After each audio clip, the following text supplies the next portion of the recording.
So I wanted to talk about the exe files left in the StarCraft Ghost build that has been leaked about a year ago or so. And the StarCraft Ghost build was created by Nihilistic software, and we can see multiple exe files, and the ones called Ghost,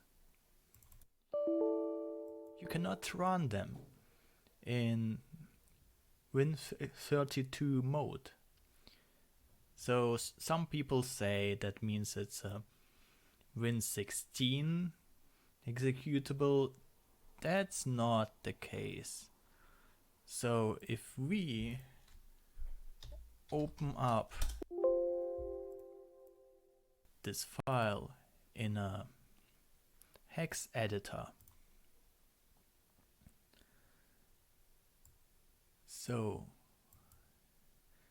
what we want to do is skip over the DOS header, and relatively to the signature there is the subsystem. That's what we want to check in the exe file.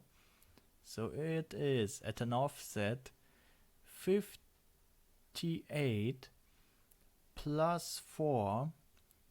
That means a hex offset of 5C.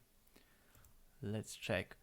So we skip over the DOS header, then we have the start of the PE header, and we check 5C, oops, 0E, that's 14. So what is a subsystem of 14? We check the official Microsoft documentation and Windows subsystem. The following values are defined, and 14, it's an Xbox subsystem. So this is an exe file for the Xbox. That's why it doesn't run on a regular Windows PC. The same is the case for Ghost.exe and Ghost.u. But interestingly, Star.exe, Star.exe and Star.exe, they can run on a Windows PC. Sadly, Star.exe crashes instantly. But if we run Star.exe, it actually starts up in a very strange resolution. And we can use a controller. I have a Xbox 360 controller, and I can use the D-pad to navigate this broken menu. And I can use the shoulder buttons to press on the menu items. Sadly, the text in this menu is completely broken, so we cannot tell what it says. But it's pretty cool. There seem to be a few menus.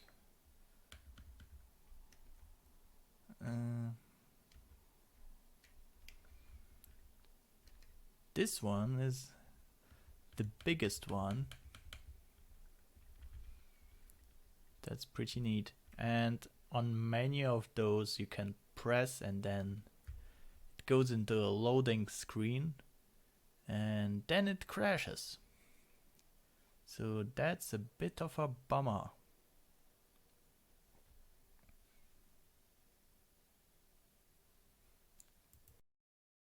Star.d, on the other hand, will show an error instantly. you can try to ignore it, but it will keep reappearing and we have no choice but to abort.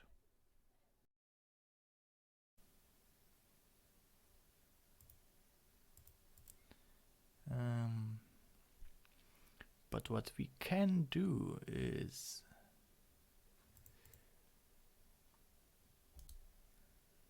let me check. So the issue is that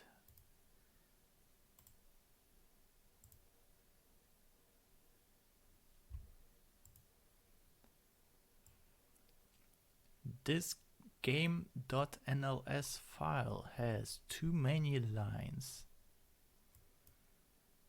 So let's delete a bunch of them. Save. Let's go back to star.d.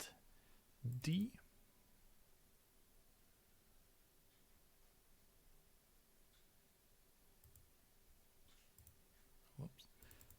Let's try again, and we still get an issue, but we can ignore it this time and we get the same screen. But interestingly, some of the menu buttons are animated. This menu is much more sophisticated compared to the others.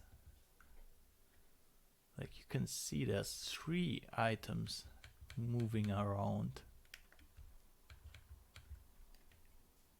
This one is moving around. So it's like the D version of the file is a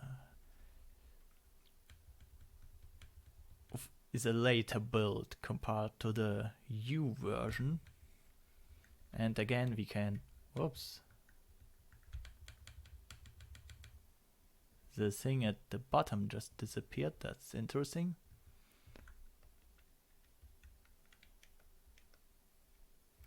Let's see. The thing, whoops, yeah, that's interesting. This version still runs into issues, but instead of crashing instantly, you are getting these debug assertions multiple times before finally crashing.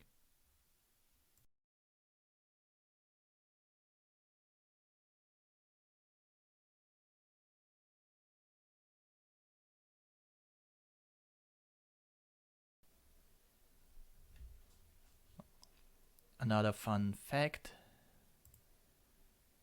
is, let's go to the UI and the materials. Let's take this file and load it into paint.net. And we will save this file as a BMP named test slash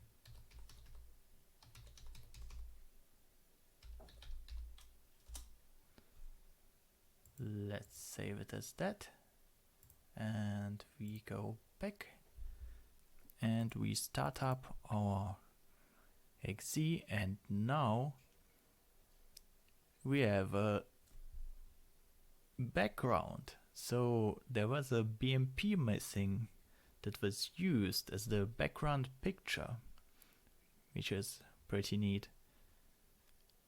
I don't know what kind of background it was, but you can sort of bring it back like this. Sadly, it doesn't help with the crashing issue. So yeah, that's everything about the exe files for now.